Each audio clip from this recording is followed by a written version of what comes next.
So what exactly does this Bojing water taste like? Let's take a sip and find out. It has almost no flavor, just a bit of spiciness.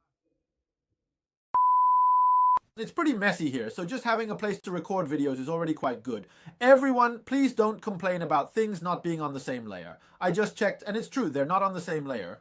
Usually, we talk about these sex dolls from a developer's perspective, so when it comes to beginners running into pitfalls, there are a lot of terms. I'm not sure if they're technical or made up. That make it hard for everyone to match what I'm saying. I end up being too vague. So this time, let's approach it from the consumer's perspective and take a look at all these confusing terms on Taobao to figure out what they actually mean so you don't get scammed if you're starting from scratch. First, we've summarized the main terms used across major platforms. Silicone, platinum silicone, soft rubber, TPE, STPE, polymer TPE, platinum TPE, AOMT, SM, and new materials. Let's start with TPE. TPE corresponds to what we used to call the 4UN oil material, the TPE pellets. So how did all those other terms come about? At first, factories would mix their own materials, using oils at different price points like 6 yuan or 10 yuan to make their blends. Depending on the mix, the final quality of the TPE would vary. Then, a mid-tier oil factory joined in, using its own more mature formula to create a blend we call pre-mixed material, kind of like how you get pre-mixed ingredients for cooking. At this point, you don't even need a chef anymore. The manufacturer can just buy the pre-mixed material and start making the dolls directly. In order to differentiate their own dolls from those of other manufacturers, they came up with these specialized terms. But these specialized terms didn't appear all at once. They emerged step by step. Some came about before the pre-mixed material and some appeared after it. So there are many different types. For example, one of the earlier terms is high molecular TPE.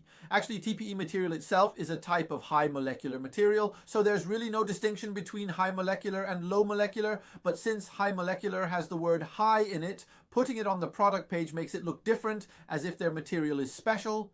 That's how high molecular TPE came about. Now let's talk about platinum TPE.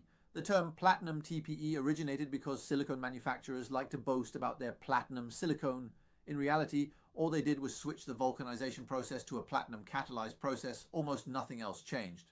But since it has the word platinum in it, it sounds much more impressive. So since silicone manufacturers like to hype up platinum silicone to make it seem high-end, then TPE manufacturers can also boast that their product is platinum TPE, borrowing this concept even though it's actually completely unrelated. You can't add platinum catalyst to TPE at all. Just like high molecular TPE is simply a name change to make it sound more high-end and impressive. Then there's STPE, which is now a fairly common term. It generally refers to a pre-mixed TPE material made by blending 10 yuan oil. But to be fair, there are still manufacturers who mix their own materials. As for the specifics, I can only speak about the manufacturers I know personally. So in reality, high molecular TPE, platinum TPE, and STPE all pretty much refer to the same thing. Now, how did ALM come about? Well, a manufacturer of pre-mixed materials released a new type of material, so I went online to dig around.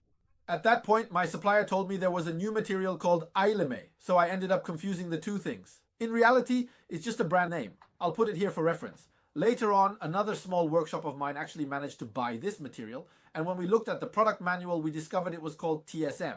So it was just a mix-up. AOM is actually TSM.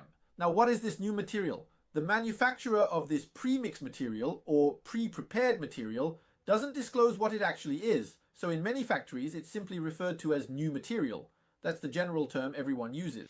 So what exactly are the differences between TSM, TPE, and STPE? I can show you 3 samples to illustrate. Honestly, even if you blew these things up in front of me, I still couldn't tell them apart.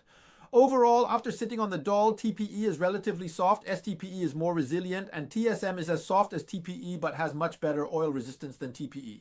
However, this new product hasn't been widely promoted yet and still has its own issues. After a year of testing, I've found that when you hold it out horizontally like this, the time it takes for the armpit area to start cracking is much longer than STPE, and it absolutely beats TPE. TPE cracks very quickly. STPE lasts about 2 to 3 times longer than TPE, and TSM can last up to 10 times longer than TPE. But this increased lifespan doesn't really help because as it gets softer, it's more prone to damage and can even deform inside the box. In other words, for brands that stockpile and sell these, there's a risk of deformation while it's hanging in the warehouse and also a risk of damage during shipping. So when the buyer opens the box, they might be shocked. There might already be dents or scratches. Or when the buyer gets it home and accidentally bumps it, they might blame the brand. It's really hard to clarify these things, right? Next, let's talk about the user experience. About when you go from the softer TPE to STPE, after it becomes more supple, even though the tactile feel gets harder, the sense of wrapping or enveloping actually becomes stronger, so the experience is better. That's why people like to use SPB, because after buyers use it once, all the other minor flaws get overshadowed. It's like a sun. Wow, it's amazing. And those little imperfections just don't matter anymore. But with TSM, after using it, the sense of wrapping or other sensations aren't as good as the highly resilient STPE. At least that's my personal experience. So it can't cover up its flaws like a sun. But if we're talking about tactile feel, TSM's feel is really impressive, especially when paired with a loose skeleton. The feel is just awesome. It gives you the sensation of, wow, this is what 2D anime should feel like. This is exactly how I imagine 2D to be. But after all, this is a physical product, and the main reason you buy it is for this, right? Lastly, let's talk about what soft rubber actually is. When it first appeared on the Taobao platform, they couldn't distinguish it from TPE, so they just called it micro rubber and soft rubber as Chinese terms for it. That was in the past. Now, when they use the term soft rubber, it's basically just to trick you, right? They lump it together with silicone, sell TPE at the price of silicone, and pass it off as silicone to you, right? So to sum up, regular TPE is just TPE raw material mixed with 4UN oil. But high molecular TPE, platinum TPE, and STPE might be TPE made with 10UN oil. But even then, it's not certain because you don't know what kind of core the seller is using. And then there's AOMT and TSM, which are new materials. Let's just call them TSM. So how do you tell the difference between TPE and STPE? You know, when STPE tears, the cracks are relatively large, while with TPE, the cracks are very fine and dense. But honestly, by the time you have to judge based on this, it's already too late. So in the end, it really depends on the seller's integrity.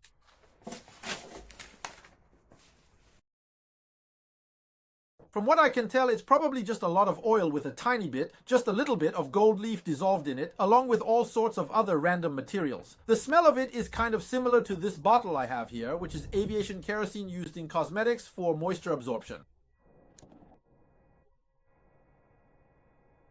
It's the same.